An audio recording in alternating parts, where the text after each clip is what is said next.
Hello and welcome to How Health Systems Work. I'm your host, Jim Burke, here with my co-host, Steve Pratt. Steve? Hello, everyone. Thank you for joining us today. We have a wonderful guest today, Doug Long. Doug's a longtime friend, and Doug's going to share with us his experience as a healthcare attorney and as general counsel. Doug, let me start by asking you to share with us a little about your education and kind of the journey you took that led you to healthcare. Well, thank you, Steve and Jim, for having me. I started out in accounting as an undergraduate at Indiana University and majored in accounting. I then went to law school at Harvard Law School. And then when I got out of law school, I worked a year for a federal judge as a clerk and then went into private practice. And as you say, Steve, I did not start in the healthcare area. I started out doing for-profit corporate work, including for some publicly held companies with a heavy dose of corporate tax. But then by God's grace, I was able to interface with some clients that were hospitals, and I became very involved with that. Hall Render, the firm at which I worked for several decades, which of course you guys work at, was growing. But it sure was growing as the industry became more complex, and that was a wonderful blessing for me. And then I know you did spend a long time at Hall Render. We were partners together there.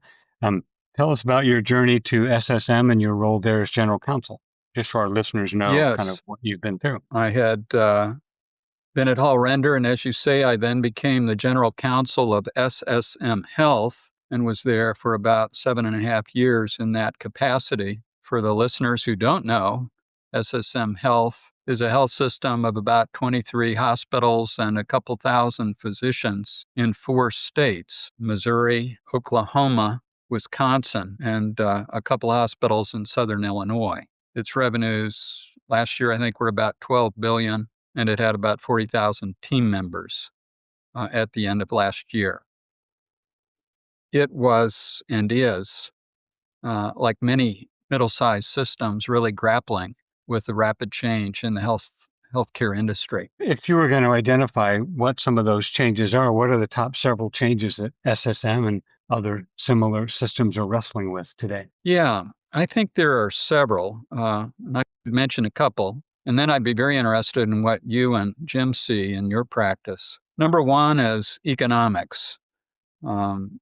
It's a situation where expenses are going up, but revenues, reimbursement, are not going up to the same degree. And so there's an emphasis among many systems on trying to run leaner.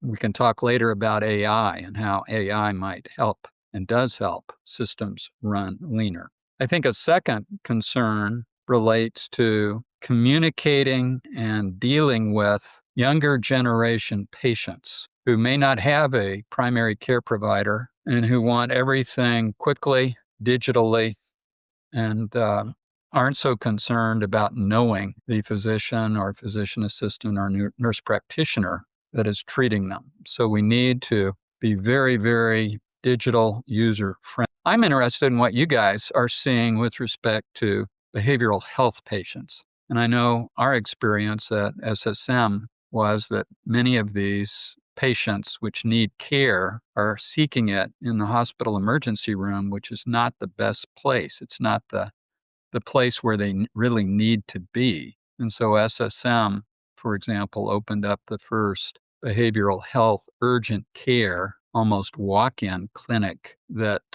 St. Louis had ever had. But a behavioral health patient may come to the hospital emergency room for lunch, may come to the hospital emergency department for a concern that really isn't treatable there. Are you seeing that in your practice? And there are significant economic implications that are causing many systems to not serve them. And of course, we need to serve them.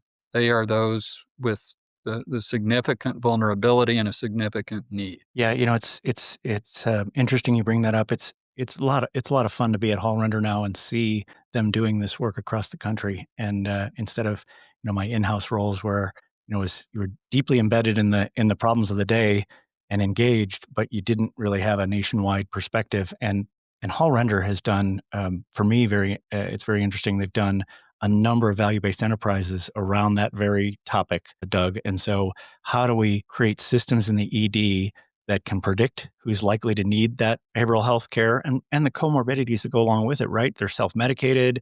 They've just lots of other issues that come up because they're not in a situation where they're taking care of themselves and getting the care they need. And so we'll ask Steve because he's led a number of these VBEs, and it's really interesting to get doctors involved in solving those problems instead of assuming that the administrators can solve them, to get doctors involved. And it really goes in a very different direction very quickly, a better direction. Steve? The ED is certainly an overutilized and very expensive venue for care. One of the initiatives I worked on with the hospital was to create a value-based enterprise with our ED docs. The docs were tasked with identifying the frequent flyers. They were not going to be denied care, but that set up an ability for the hospital to communicate with those frequent flyers and try to direct them to a less expensive and more appropriate venue for care. And it seems to be working. It's a high opioid use area, and those patients are gradually accepting the notion that they should use an urgent care instead of an ED for non-emergency,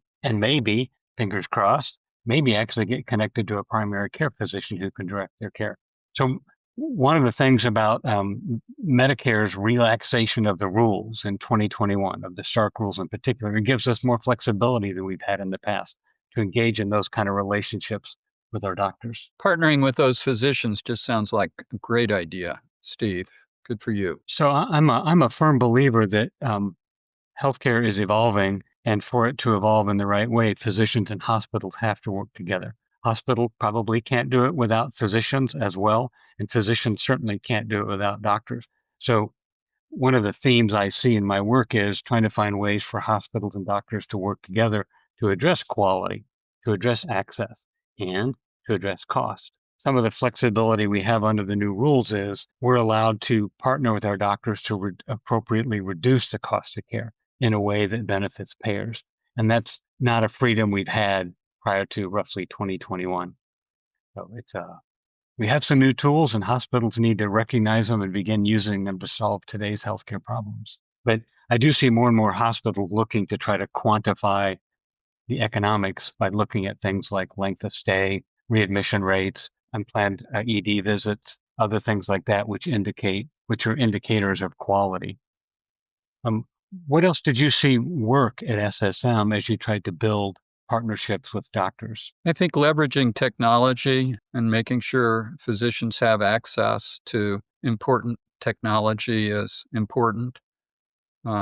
Artificial intelligence, even in the last couple of years, as we know, has come on the scene very dramatically. But if I'm a physician, I want to make sure that my own judgment is primary and is controlling. And the hospital wants that to be the case, but the hospital also is very open to the physician getting what might be called a second opinion from an AI source. And this, beyond physicians, Steve, I'd be interested in what you and Jim see in your world, pharmacists. So if Steve Pratt is our patient, he's got a complicated set of health history concerns, and we're now trying to figure out what drug to give him. Our pharmacists at SSM might look to AI, put in your history, determine based on current illness what is the appropriate medication. Again, the pharmacist's judgment needs to control, but it's a tool that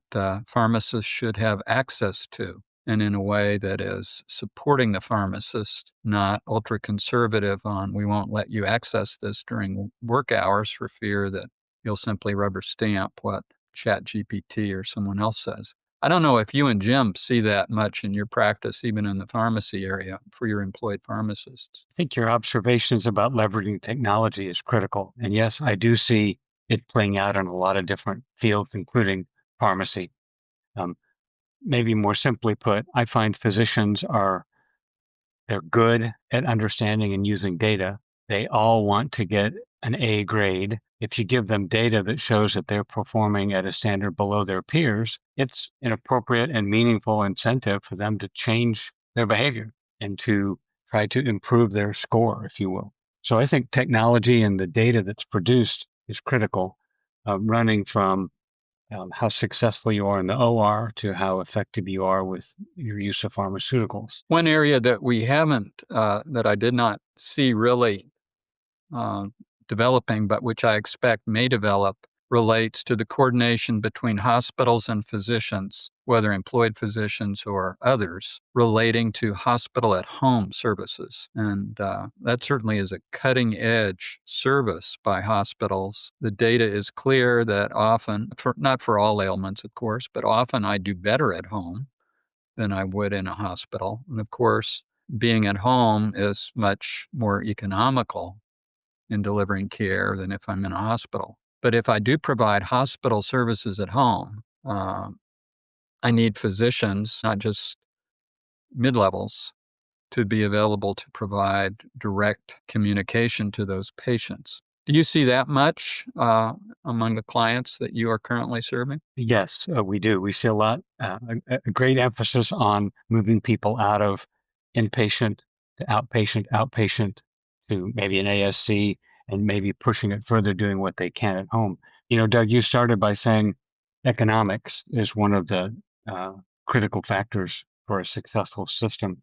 And hospital at home is a good example. We need our regulatory environment, our reimbursement environment to catch up with good medicine because we know what we're going to get paid if you're an inpatient or an outpatient. It's very hard to forecast what's a covered service and what will be paid sometimes for services offered at home. And during COVID, there was some relaxation of that, and we were able to do more hospital at home and demonstrate that it works.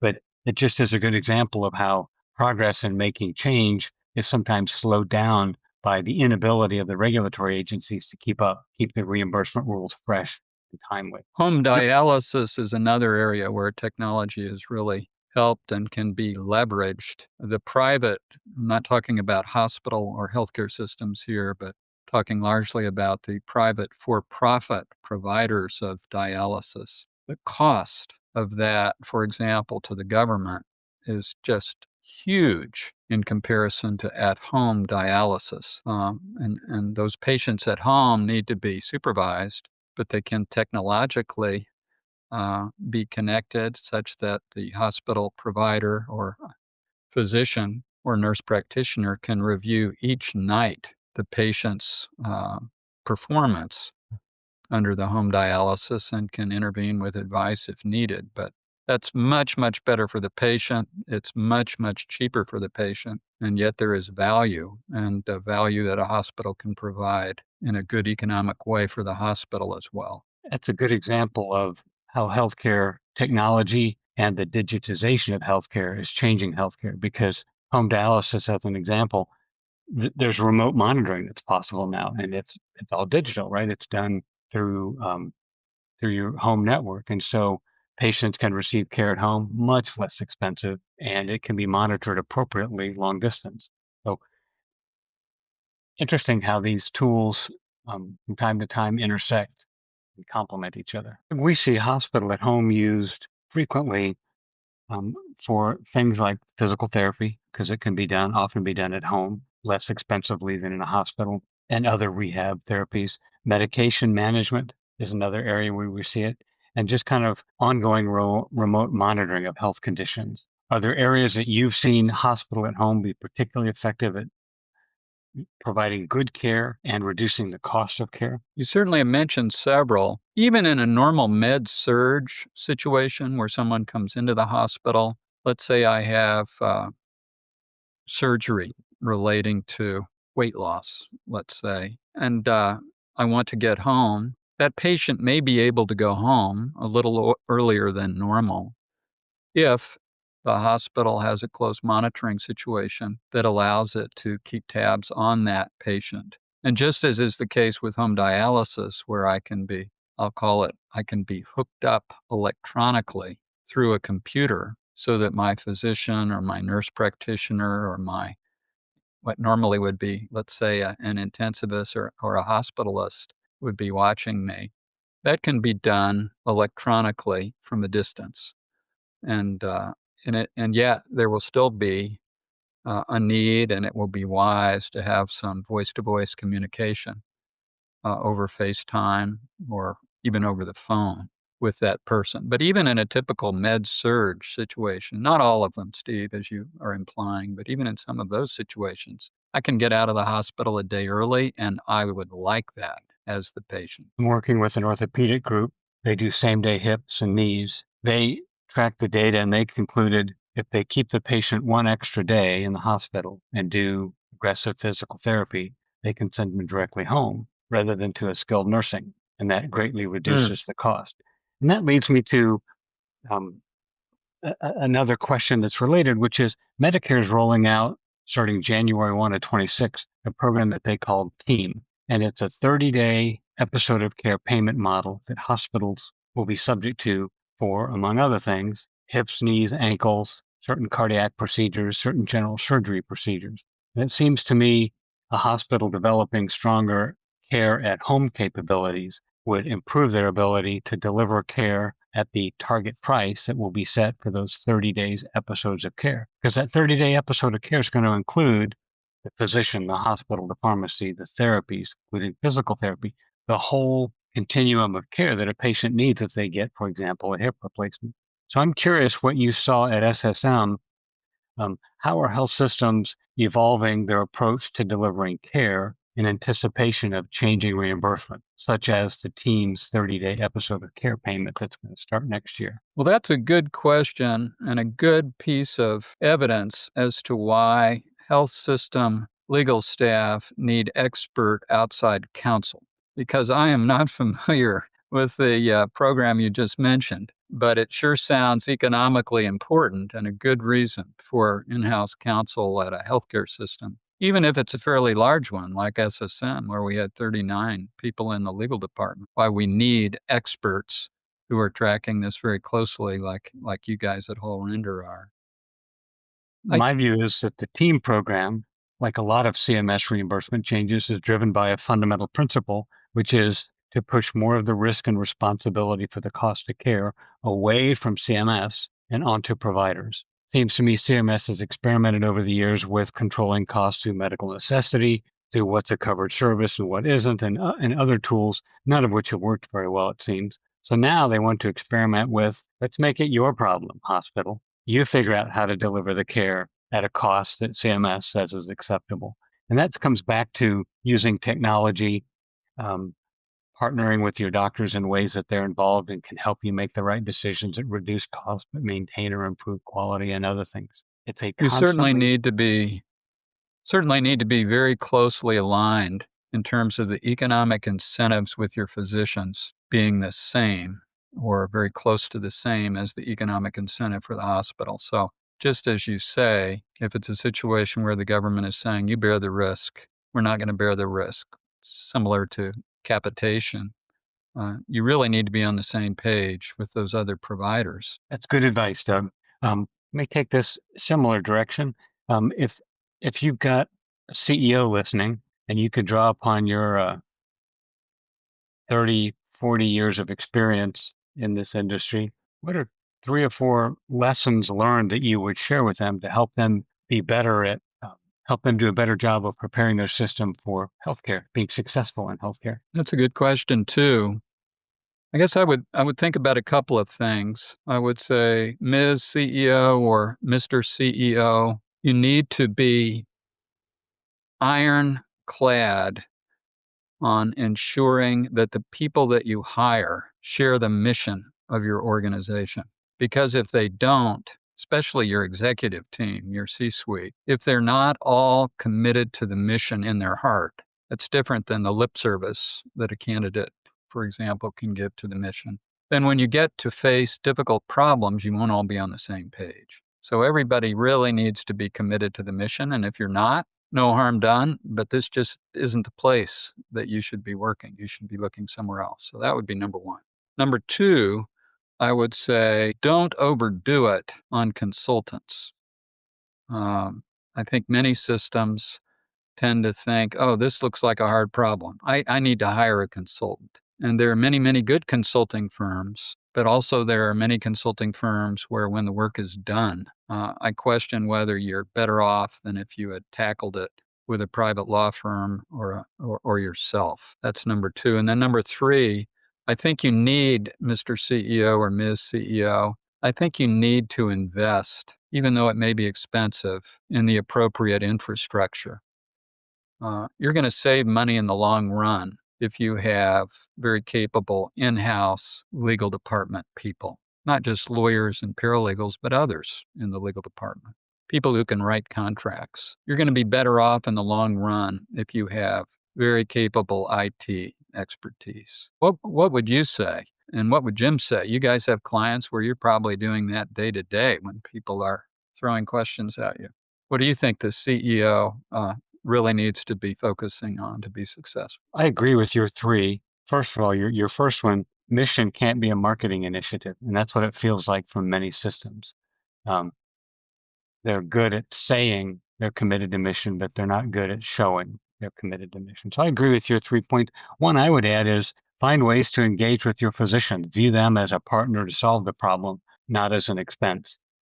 Um, they need to believe in your mission. They need to believe that you want to create a system that's good for patients and is good for the physicians. And I think that will contribute to the success of your system on quality, on access, and on cost. So I agree with your 3 points, and that's the fourth one I would add is find ways to engage with your doctors. That also reminds me of another aspect of in-house counsel. You know, I would always say when I was in-house that I had 3 reasons for hiring outside counsel. 1, the work doesn't come in evenly, right? So you can't staff for the maximum volume. You'll have lawyers wandering around idle, and that's a bad thing. We all know. And so you have to use outside counsel to help you at times when it just becomes too much to get turned around in a reasonable time frame.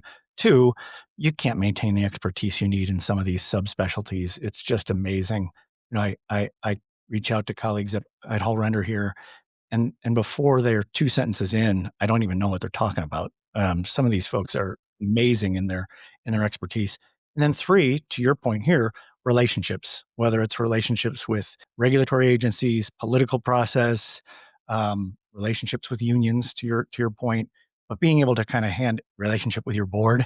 Sometimes you want the outside counsel to say things to your board that are a little harder for you to say. And so that third reason is relationships. I'm interested from your perspective, having so much experience on both sides of that transaction or that equation.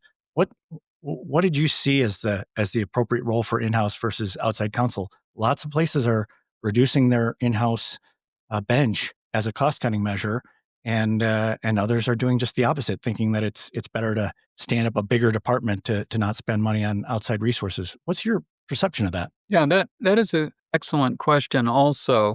I think it depends a little bit on how many markets you are in, how many different states. I think it depends a little bit also on the extent to which the system is integrated. SSM Health has a very significant minority interest in a health insurance company, has a majority interest in a pharmacy benefit management company, and of course has many hospitals and other places of delivery of care. In that kind of situation, I think that you need in-house legal department staff to handle the day-to-day work. Someone calls in from hospital number 14. Is this an EMTALA worry? And I think in-house counsel can answer that. In-house counsel can draft employment agreements for new physicians. SSM had a couple of thousand of physicians. But as healthcare has grown more complex and the regulatory environment has grown so much more complex over the last 15 years, I think it's imperative that you use outside counsel for those technical matters that you probably don't have, if truth be known, the capability to do in-house, even though you think you might. And certainly on major matters that are extremely time-consuming, it's much better to use, in my mind, outside counsel.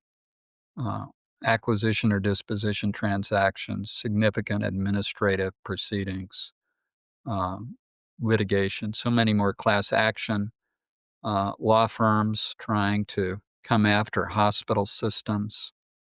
Many of those class action law firms funded by private equity these days. You need outside counsel without any question on those things. We're definitely in interesting times in healthcare law, from the changing reimbursement to the threat of class action and false claims litigation funded by private equity. Those are all new developments in the last few years, driving a lot of change.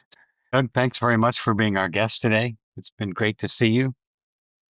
As we end our show, I wondered if you could give our listeners the 2 or 3 lessons that you think you've learned in your 7.5 years in-house that you'd like to share with other in-house counsel. Well, that's a heavy question, but believe it or not, I have thought a little bit about that. Just like you, Steve, having been a general counsel and then also working in a very capable and sophisticated law firm. Some of these lessons reflect my own personal values. And the first lesson that I think is effective and important is what Jesus Christ said was the second greatest commandment. Love your neighbor as yourself. And as I think about relating with the C-suite, not just your boss, but your peers, and relating with those direct reports, and then even on a perhaps less frequent basis, those who report up to you through a system, it is important to treat others like you would want to be treated, and to, even beyond that, treat others even better than yourself. So that's point number 1. Point number 2, which I think is important, is you want to do the best that you can to prevent your colleagues, and particularly your boss, from being surprised. And sometimes that requires a hard statement that may not be well received by others. Ms. CEO, Mr. CEO, this isn't particularly in my expertise, but I think it would be a bad mistake to enter into that major transaction with Company X, and here is why. Or, I know that others have looked at it, but are we sure that we have sufficient confidence in the pro forma to make this worthwhile? So I think the general counsel, or the assistant or regional general counsel, or even the assistant general counsel, needs to be free and hopefully is in an environment where you can be direct, you can speak your mind. You really can't serve the CEO unless you give the CEO your unvarnished opinions. So number 2, I would say, Steve, is to speak out. And then third and finally, just thinking a little bit off the top of my head on this, I think you need to realize your limitations. If the general counsel's main job is to manage risk, there are some areas where you probably don't know enough to measure the risk. And you need to be willing to say, I just don't know enough here. I need to get some help. And I'm not embarrassed for my peers, the CFO, to know that, the chief operating officer to know that, the HR director to know that. I need to get some help. So those were 3 things I was thinking about kind of off the top of my head here. That's very helpful. Thank you for being with us today, Doug. Yeah, thanks, Thank Doug. you. It's been great to see you again, and thanks for talking with us. I appreciate the opportunity. Take care, you guys.